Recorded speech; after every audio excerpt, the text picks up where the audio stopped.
Assalamualaikum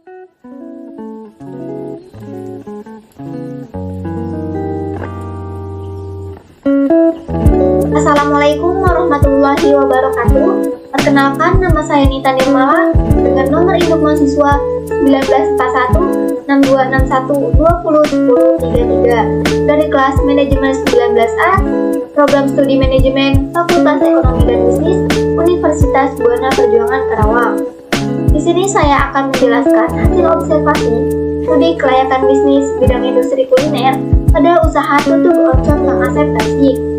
Tugas ini untuk memenuhi tugas salah satu mata kuliah studi kelayakan bisnis dengan dosen pengampu yaitu Bapak Romi Fauji SEMM. Langsung saja, bab pertama ada aspek hukum. Yang pertama ada identitas perusahaan, nama usahanya tutup oncom Kang Asep Tasik, bidang usahanya bidang industri, jenis usahanya kuliner, dengan nomor telepon 0813 10 16 5605. Alamatnya berada di Jalan Arteri Galumas, Ruko City Walk Galumas, Desa atau Kelurahan Sinarbaya, Kecamatan Truk Jambe Timur, Kabupaten Karawang. Yang kedua ada aspek legalitas. Usaha ini memiliki izin usaha atau legalitas berupa izin usaha SIU, lalu ada tanda daftar perusahaan TDP, surat keterangan usaha SKU, dan NPWP. Kapasitas usahanya yaitu lokal, dengan modal dasarnya yaitu 200 juta rupiah dan modal disetornya 145 juta rupiah. Yang ketiga ada aspek manajemen dan uraian kerja. Yang pertama ada owner atau pemilik usaha yaitu Novi Lestari Prakastiwi Setiawan. Uraian kerjanya bertanggung jawab terhadap usaha, mengecek dan memantau setiap laporan yang masuk secara rutin, memastikan bahwa setiap karyawan mendapat haknya. Yang kedua ada kasir yaitu Rijal. Uraian kerjanya melayani proses transaksi, memeriksa dan mencatat data penjualan hingga membuat laporan penjualan, lalu memberikan informasi yang dibutuhkan pelanggan. Yang ketiga ada chef, yaitu Reni. Uraian kerjanya mengelola dapur yang menjadi tanggung jawabnya, memasak makanan sesuai pesanan dengan hasil yang memuaskan, dan mengelola prosedur kebersihan dan kesehatan. Keempat ada waiters, yaitu Ella dan Rio. Uraian kerjanya melayani dan menyajikan pesanan kepada pengunjung, mempersiapkan servis equipment dan melaksanakan table setup dan clear up. Bab 2 aspek pasar dan pemasaran. Yang pertama ada pasar sasaran. Pasar sasaran yang dituju oleh usaha tutup oncom Kang Asep Tasik ini adalah semua gender mulai dari balita sampai lansia. Penentuan umur produktif menjadi salah satu pertimbangan dalam menentukan pasar sasaran yang dituju demi kelancaran dalam proses administrasi di kemudian hari. Yang kedua ada segmentasi pasar. Di segi segmentasi pasar ini ada 3. Yang pertama ada segi geografi. Kecenderungan kebutuhan manusia terhadap makanan dan minuman menjadi salah satu peluang usaha yang ada. Maka apabila dilihat dari segi geografi, usaha tutup oncom Kang Asep Tasik ini berfokus pada masyarakat yang ada di daerah Karawang, khususnya Teluk Jambe Timur. Yang kedua, segi demografi. Menu-menu yang ada di tutup oncom Kang Asep Tasik ini dapat dibeli atau dinikmati oleh semua gender, mulai dari umur balita hingga lansia. Yang ketiga ada segi perilaku. Tutup oncom Kang Asep Tasik akan terus melakukan inovasi-inovasi dan juga mempertahankan cita rasa pada menu yang ada. Yang ketiga, potensi pasar. Dalam upaya peningkatan pangsa pasar yang diraih oleh tutup oncom Kang Asep Tasik, usaha kuliner ini mencoba untuk meningkatkan kualitas pelayanan dan kualitas produk yang dijual. Yang keempat ada posisi pasar. Berdasarkan tingkat kualitas produk dan bahan baku yang digunakan, tutup oncom Kang Asep Tasik ini berada dalam tingkat produk kelas menengah. Harga yang ditawarkan pun relatif terjangkau, tetapi tidak mengurangi kualitas produk agar dapat selalu memuaskan konsumen. Yang kelima ada pesaing. Dalam dunia bisnis, adanya pesaing bukan lagi menjadi hal yang harus dihindari. Di sekitar lokasi tutup oncom Kang Asep Tasik ini terdapat banyak pesaing di bidang yang sama. Keberadaan pesaing dapat dijadikan motivasi agar dapat mengembangkan usaha lebih baik lagi. Agar tidak kalah dengan para pesaing, tutup oncom Kang Asep Tasik ini selalu konsisten dengan rasa pada setiap produk yang dijual. Yang keenam, ada strategi bauran pemasaran. Yang pertama ada produk dan harga. Untuk Oncom Kang Asep Tasik menjual makanan hingga minuman. Daftar menu dan harganya sebagai berikut. Di sini terdapat daftar menunya. Dari daftar menu yang ada, usaha tutup Oncom Kang Asep Tasik dimulai dari harga Rp3.000 hingga Rp30.000. Sangat terjangkau untuk semua kalangan. Lalu ada lokasi. Tutup Oncom Kang Asep Tasik ini memilih melakukan penjualan di Jalan Arteri Galumas, Ruko Citiwalk Galumas, Desa atau Kelurahan Sinarbaya, Kecamatan Truk Jambe Timur, Kabupaten Karawang, yang berada di pusat kota. Dapat dilalui angkutan umum, mudah dijangkau, akses dekat dengan berbagai ruang publik, seperti mal, rumah sakit, kampus, sekolah, dan lain-lain. Lalu ada promosi. Untuk menarik minat konsumen, usaha ini menggunakan pemasaran interaktif dengan menggunakan berbagai macam media sosial, seperti GrabFood, ShopeeFood, GoFood, dan lain-lain. Selain itu, usaha tutup Oncom Kang Asep Tasik juga secara tidak langsung menggunakan proses pemasaran dari mulut ke mulut.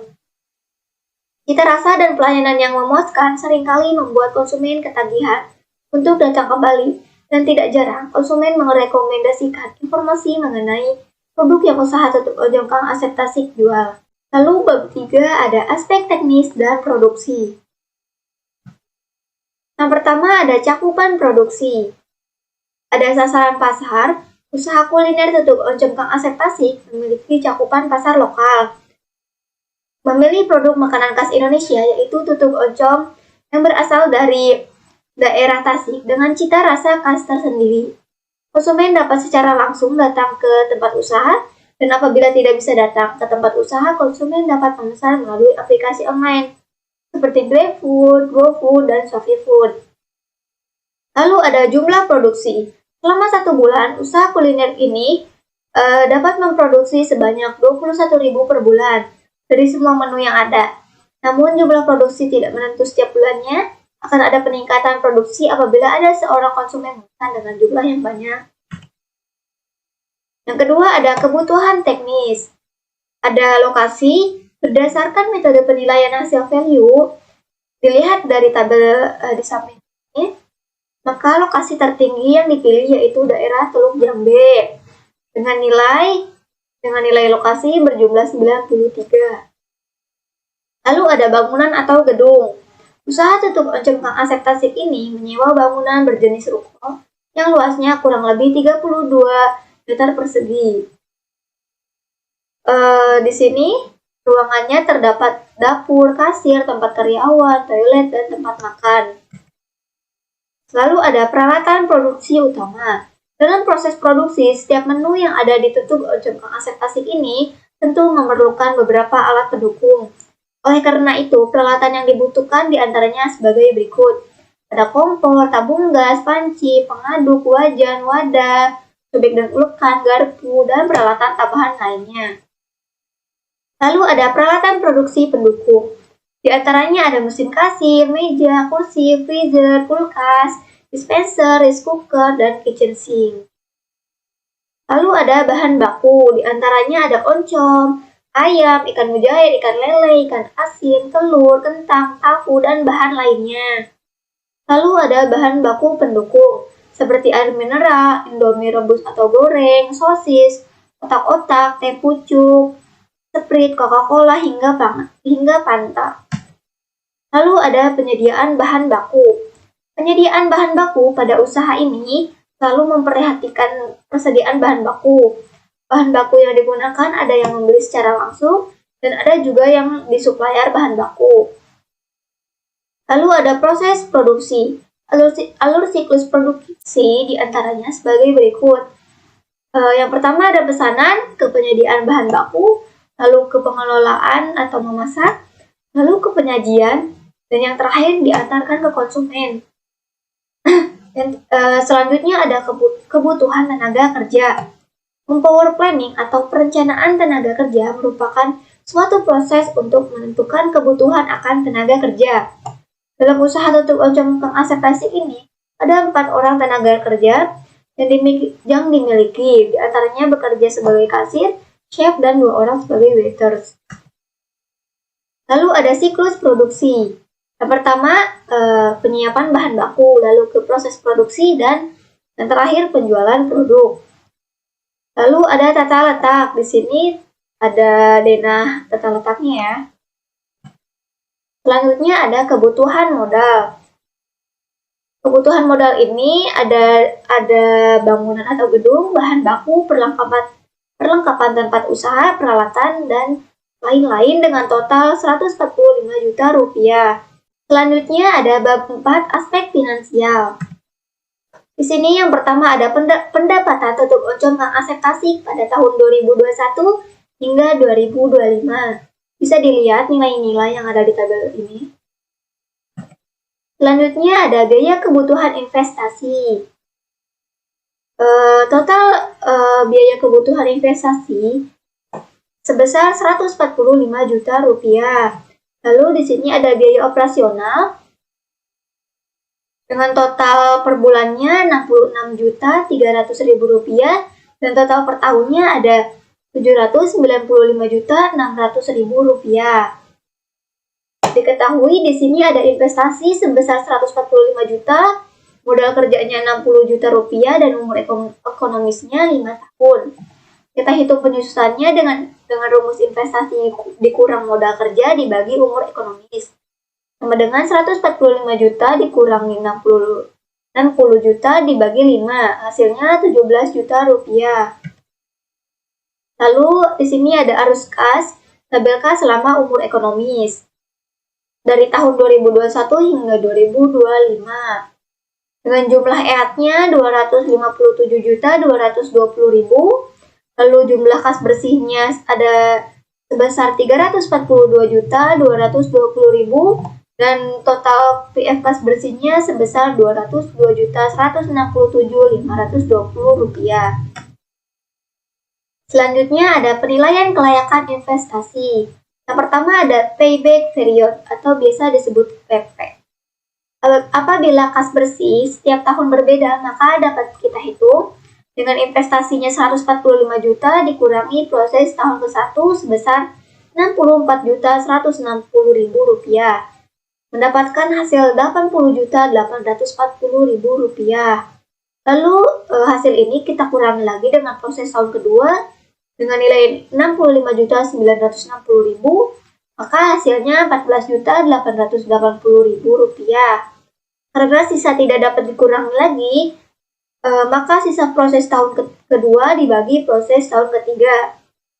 Maka 14.880.000 dibagi 67.400.000 dikali 12 bulan sama dengan 2,6 bulan dibulatkan menjadi 3 bulan.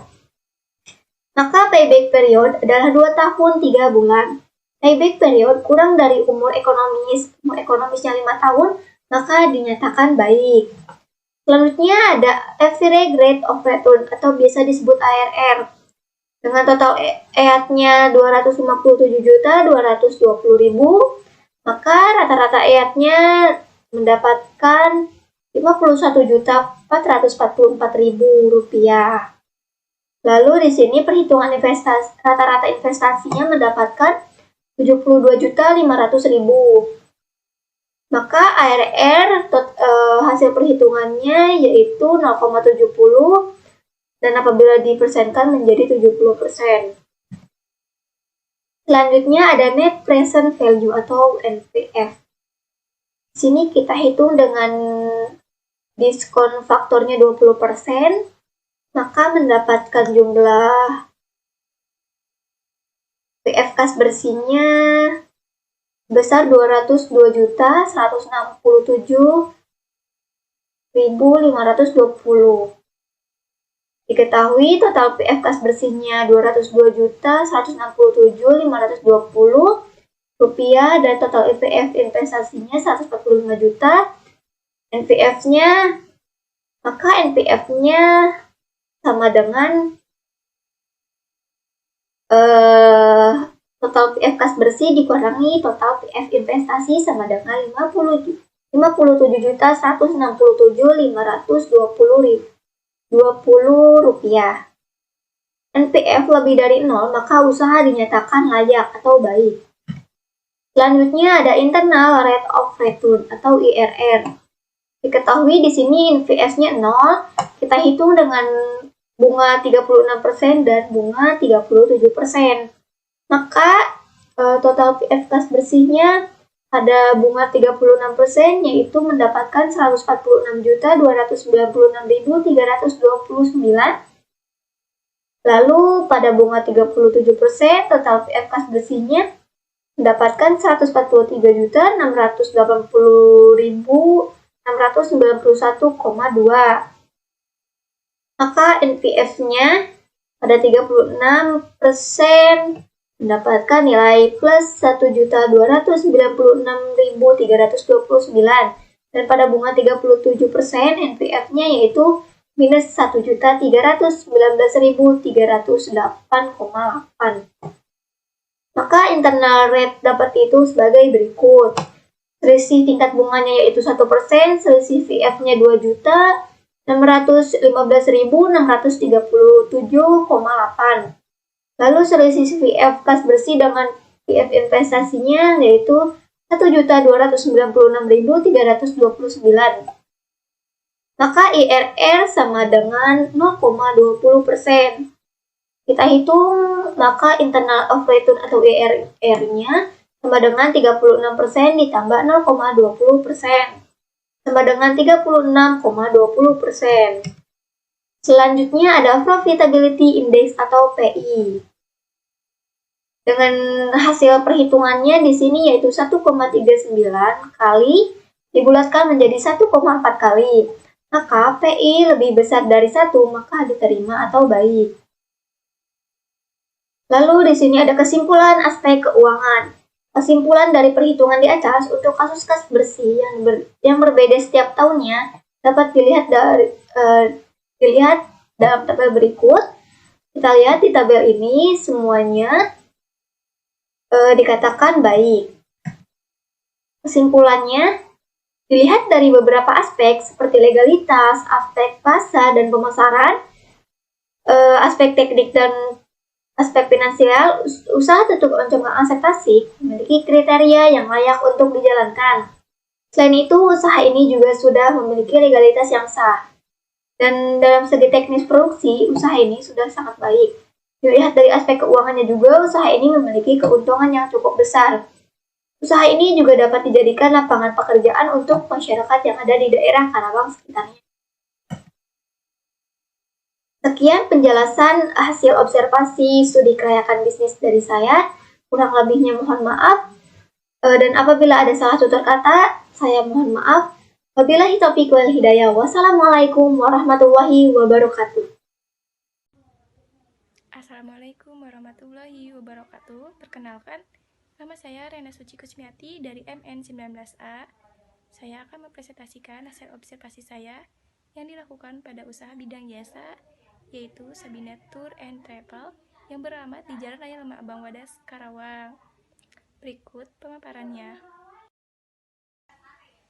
Berikut ini adalah identitas perusahaannya, yaitu nama perusahaannya Sabina Tour and Travel, jenis usahanya bidang jasa, dan di kegiatan usahanya yaitu membantu perjalanan seperti open trip ataupun pembantu wisata yang beralamat di Jalan Raya Sekuro, Lembah Abang Wadas, Karawang.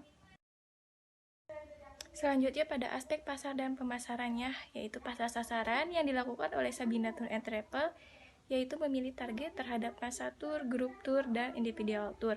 Dalam memilih target, pasar sasaran ini, usaha perjalanan wisata biasanya dibedakan pada harga. Ya, semakin banyak orang dalam mengikuti grup tur ataupun tim tur, itu akan menurunkan harga pasarnya. Nah, sehingga ada beberapa kelompok yang menjadi pasar sasaran. Target pasar berdasarkan jumlah wisatawan sebagai peserta grup tur atau individual tur akan memberikan perilaku yang berbeda. Ya, jadi itu pasar sasaran yang dilakukan oleh Sabina Tour and Travel. Selanjutnya pada segmentasi pasar, yang pertama yaitu dalam segi geografisnya. Nah, Sabina Tour and Travel ini meraih beberapa tempat yang akan dijadikan terhadap segi geografis seperti komplek perumahan, lembaga perguruan tinggi, pendidikan, serta sekolah-sekolah dan pusat kota yang ada di Karawang. Selanjutnya yaitu dalam segi psikologis. Sabina Tour and Travel membuat kegunaan jasa tur yang dilakukan dengan kebutuhan dan keinginan seperti dalam hobi dan lain-lain untuk menyenangkan individual tersebut, orang-orang tersebut.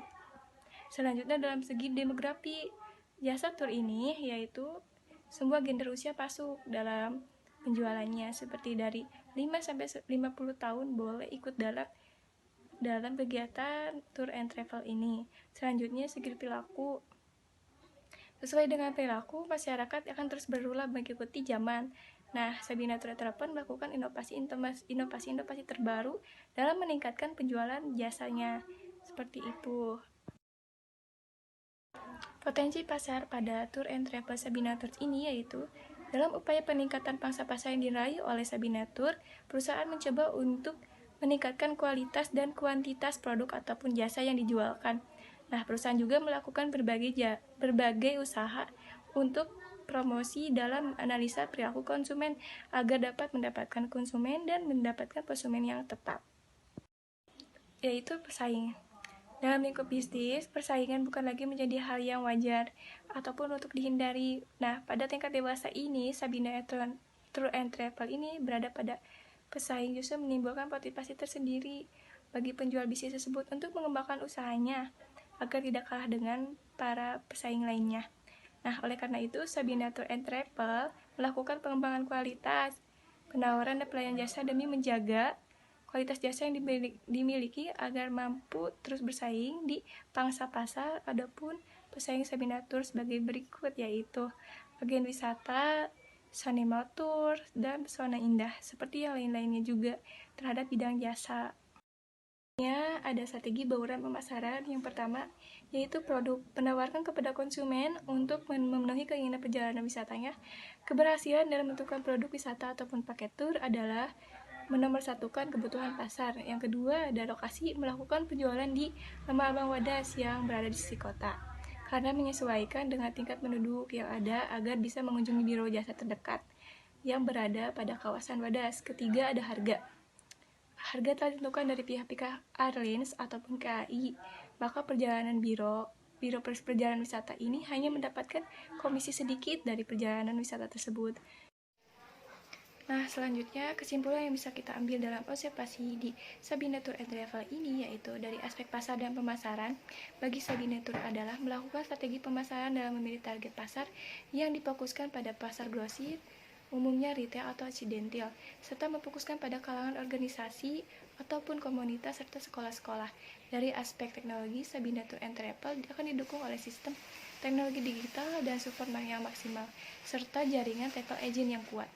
Berdasarkan beberapa aspek yang tadi kaji, Sabina Tour and Travel termasuk dalam kategori perusahaan yang layak dijalankan, namun perusahaan ini sedikit memiliki legalitas perusahaan. Selain itu, dalam segi teknis dan produksi, perusahaan ini sudah sangat rapi. Dan juga lihat dari segi keuangan, perusahaan ini memiliki keuntungan yang cukup besar. Akan tetapi dalam segi pemasaran kurang memadai, perlu adanya masukan dari konsumen dan juga para mitra perusahaan lainnya agar perusahaan dapat terus melakukan continue improvement pada bidang jasa tour and travel. Sekian dari presentasi yang saya lakukan. Terima kasih. Wassalamualaikum warahmatullahi wabarakatuh. Assalamualaikum warahmatullahi wabarakatuh. Perkenalkan, nama saya Prista Nabila Hashim. Saya dari Manajemen 19A dengan NIM 1941 dan 261 201023. Program Studi Manajemen Fakultas Ekonomi dan Bisnis Universitas Buana Perjuangan Karawang. Di sini, saya akan menjelaskan hasil observasi mata kuliah Studi Kelayakan Bisnis Bidang Perdagangan pada Toko Sepatu Prista dengan dosen pengampu Bapak Robi Pauzi, SEFM. Berlanjut kepada bab selanjutnya, yaitu bab 1 tentang aspek hukum. Di sini, yang pertama ada identitas perusahaan. Yang pertama, nama perusahaan yaitu Toko Sepatu Prista. Jenis usaha perdagangan, kegiatan usaha jual beli barang, alamat usaha, alamat toko, pertokoan Pasar Baru Cilamaya, Blok B19, B20, B67, Desa Cilamaya, Kecamatan Cilamaya Wetan, Kabupaten Karawang, Jawa Barat. Nomor telepon pemilik usaha 0812 8221 7122. Baik, selanjutnya ada aspek legalitas, yaitu nama perusahaan toko sepatu Prista, bentuk perusahaan perseorangan, dan di situ sudah tertulis NPWP-nya. Yang ketiga ada aspek manajemen, di situ ada owner ataupun pemilik dengan nama Muhammad Hasim, manajer Suciati, karyawan Faturrahman dan Bahrud. Untuk uraian kerjanya, owner, pemilik, bertanggung jawab terhadap usaha, bertugas mengambil keputusan penting untuk kemajuan usahanya, mengecek dan memantau setiap laporan yang masuk. Tugas manajer, memantau persediaan produk, mengelola anggaran, memastikan kondisi toko tetap aman dan nyaman ketika ada konsumen. Yang ketiga, tugas dari karyawan, menyambut pelanggan dengan ramah dan sopan, menata dan merapikan barang hingga semenarik mungkin, menjaga kebersihan dan kerapian toko dari mulai buka toko hingga tutup toko. Selanjutnya ada bab 2, yaitu tentang aspek pasar dan pemasaran. Yang pertama, pasar sasaran. Pasar sasaran yang dituju oleh toko sepatu Prista adalah semua kalangan, dimulai dari anak-anak hingga dewasa dengan usianya yang tidak terbatas menjadi sasaran pada usaha ini. Penetapan pasar sasaran di perdagangan ini, semua konsumen dapat mengkonsumsi produk yang toko sepatu Prista dijual belikan. Kemudian ada segmentasi pasar. Yang pertama, dari segi geografi. Karena kios yang dimiliki berada di pasar lokal, jadi target konsumen yang diraih khususnya untuk masyarakat setempat dari semua kalangan. Kemudian ada segi demografi. Produk yang tersedia pada kios tersebut dapat dijangkau oleh semua kalangan masyarakat, khususnya masyarakat setempat dari mulai masyarakat menengah ke atas hingga masyarakat menengah ke bawah. Kemudian ada segi psikologi. Toko sepatu Prista selalu berusaha menyediakan barang yang banyak diinginkan, dibutuhkan oleh para konsumen, sehingga toko tersebut selalu menyesuaikan dengan gaya hidup pada tempat tersebut. Kemudian, ada segi perilaku. Sesuai dengan perilaku yang berubah-ubah, dengan mengikuti berkembangnya terus-menerus zaman toko sepatu Prista, selalu berusaha menyediakan barang yang banyak diminati oleh semua kalangan dan barang yang sedang tenar pada masanya. Selanjutnya ada potensi pasar.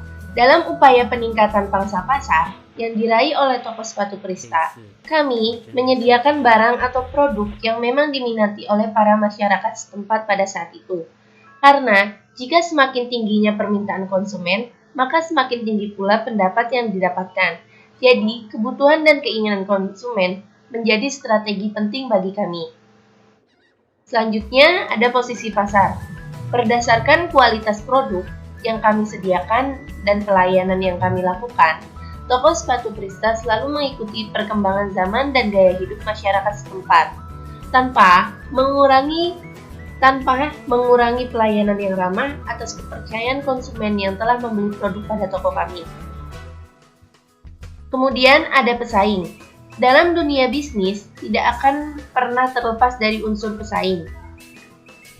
Biasanya, tidak ada satupun bisnis yang dengan leluasa berleha-leha menikmati penjualan dan keuntungan. Keberadaan pesaing justru menimbulkan motivasi tersendiri bagi seseorang yang menjalankan bisnis tersebut untuk mengembangkan usahanya, agar tidak kalah dengan para pesaing lainnya.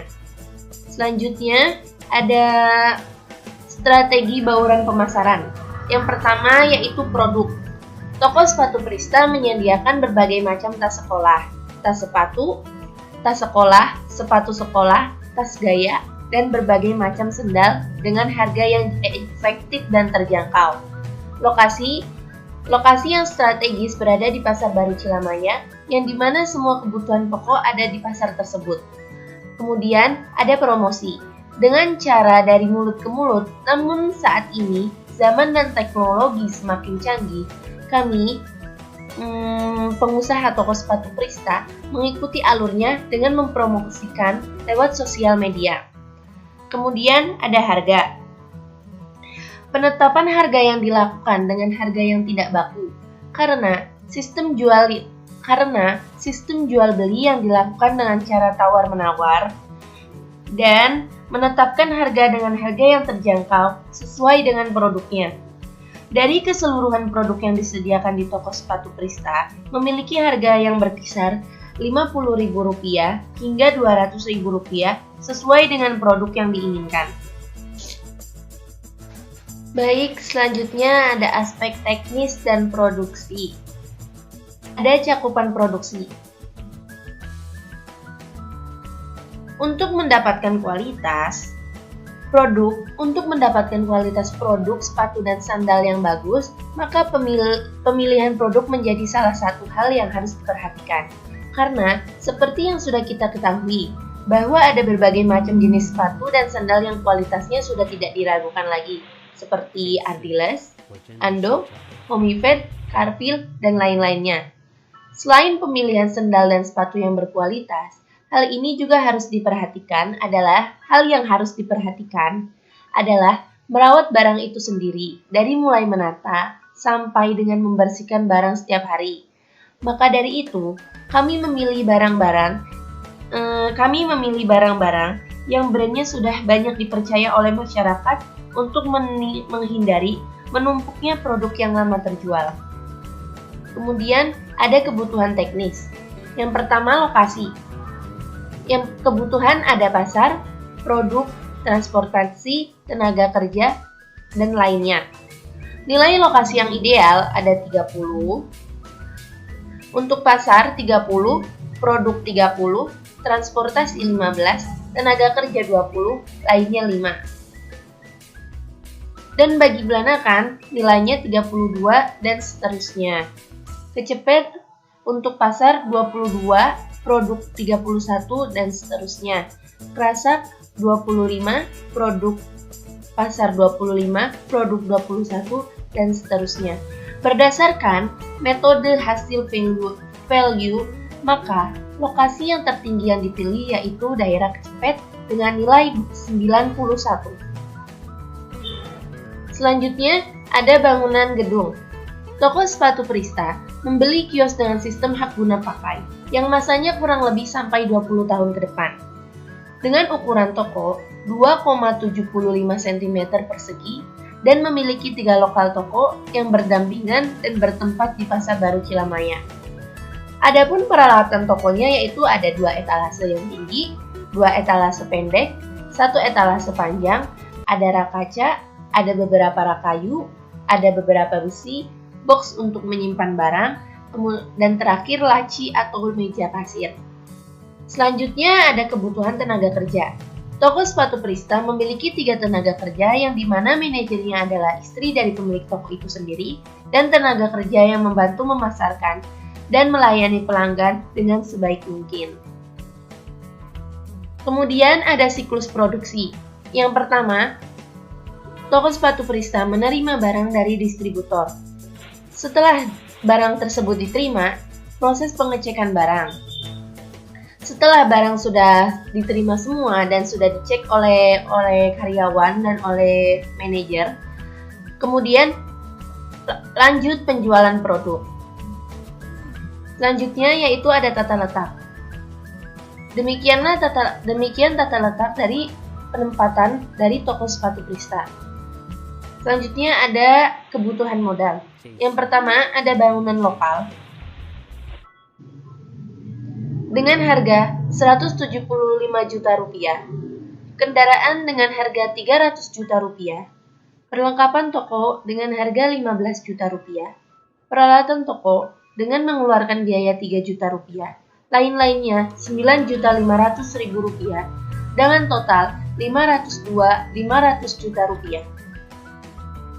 Bab selanjutnya adalah bab 4, yaitu aspek finansial. Demikian pendapatan toko sepatu Prista per tahun dalam rupiah.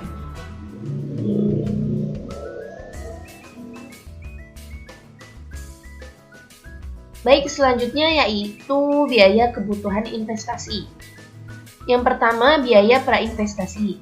Biaya renovasi kios mengeluarkan uang 6 juta rupiah. Biaya pengurusan izin-izin mengeluarkan uang 1.750.000 rupiah dengan jumlah 7.750.000 rupiah. Yang kedua, biaya aktiva tetap berwujud. Bangunan 175 juta rupiah, kendaraan 300 juta rupiah, peralatan 3 juta rupiah, perlengkapan 15 juta rupiah dengan jumlah 493 juta rupiah. Kemudian ada biaya aktiva tetap tidak berwujud, yaitu merek dagang, dengan mengeluarkan uang 1.750.000 rupiah, dengan total investasi 500 juta rupiah. Selanjutnya yaitu biaya operasional. Yang pertama, ada biaya pembelian produk dengan nilai 60 juta rupiah per bulan dan per tahun 720 juta rupiah. Yang kedua, ada biaya tenaga kerja yang per hari diberikan uang pesangon 65.000 rupiah yang berjumlah 2 orang dan total per bulan adalah 3.900.000 rupiah dan total per tahun 46.800.000 rupiah. 46.800.000 rupiah. Kemudian ada biaya listrik dengan total per bulan 12 juta rupiah dan jika total per tahun 24 juta rupiah. Kemudian ada biaya transportasi, biaya per bulannya 12 juta rupiah. Total per tahunnya 24 juta rupiah. Jika semua di jumlah total per tahun yaitu 800 juta rupiah. Kemudian ada investasi dengan nilai 500 juta rupiah dengan modal kerja 380 juta rupiah dengan umur ekonomis 5 tahun. Penyusutan. Rumus penyusutan yaitu investasi dikurangi modal kerja dibagi umur ekonomis. Untuk investasinya adalah 500 juta rupiah dikurangi 380 juta rupiah dibagi 5 tahun dengan nilai 24.500.000 rupiah. Selanjutnya ada arus kas, tabel kas selama umur ekonomis.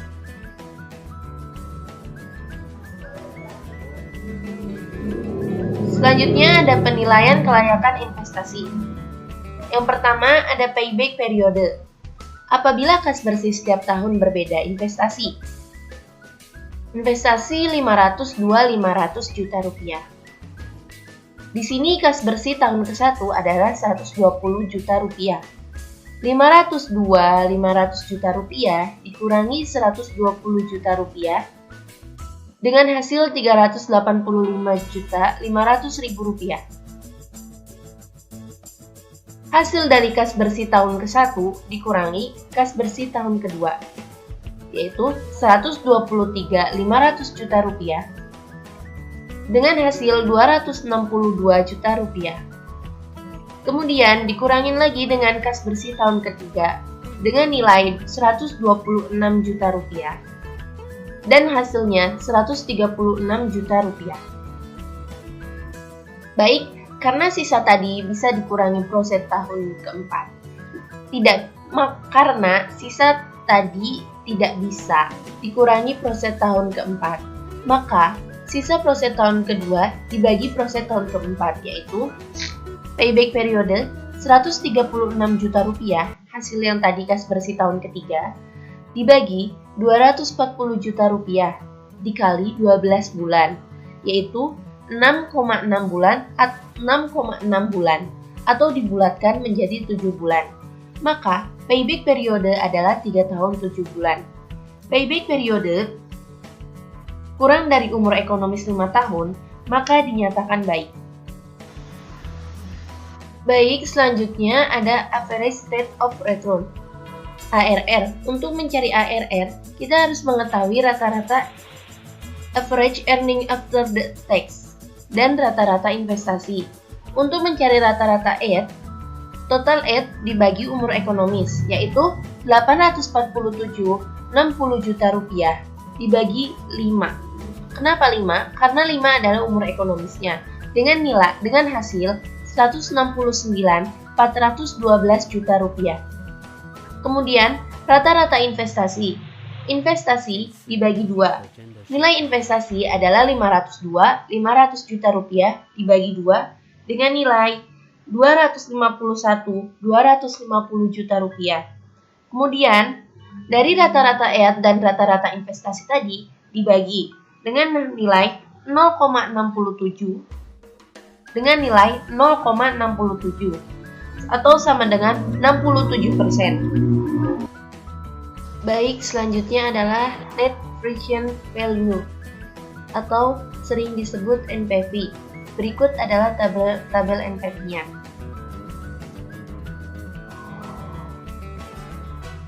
Jumlah PV kas bersih adalah 545,24 juta rupiah. Total PV investasi adalah 502,500 juta rupiah. Kemudian, hasil tadi dikurangi, maka nilainya adalah 42 juta rupiah. 42,524 juta rupiah. Dengan demikian, NPV lebih dari 0, maka usaha dinyatakan layak baik. Baik, selanjutnya adalah Internal Rate of Return atau IRR. Yang pertama, di sini sudah ada kas bersih. Kas bersih dari tahun ke-1 hingga tahun ke-5. Untuk kemudian ada diskon faktor. Di sini saya mengambil bunga 33% dan 34%. Untuk mengetahui PV kas bersihnya, kita dikali antara kas bersih dengan diskon faktornya. Yang pertama, tahun ke-1 220.981.000 rupiah dikali 0,751 diskon faktor tahun ke-1 pada bunga 33%. Hasilnya adalah 165.956.731 sampai seterusnya hingga bunga 34% pada tahun ke-5. Untuk total PV kas bersih untuk bunga 33% dengan jumlah 551.501.214,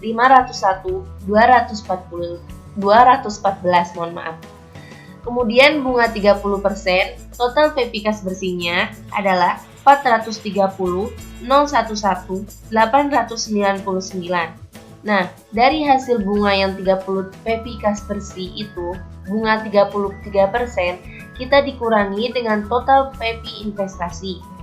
Untuk bunga yang 33% setelah dikurangi dengan total PV investasi, nilainya adalah 50 juta rupiah 1.214.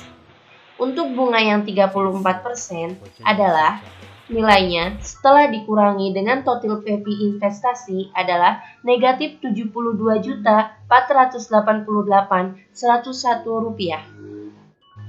Selanjutnya yaitu internal rate dapat dihitung sebagai berikut.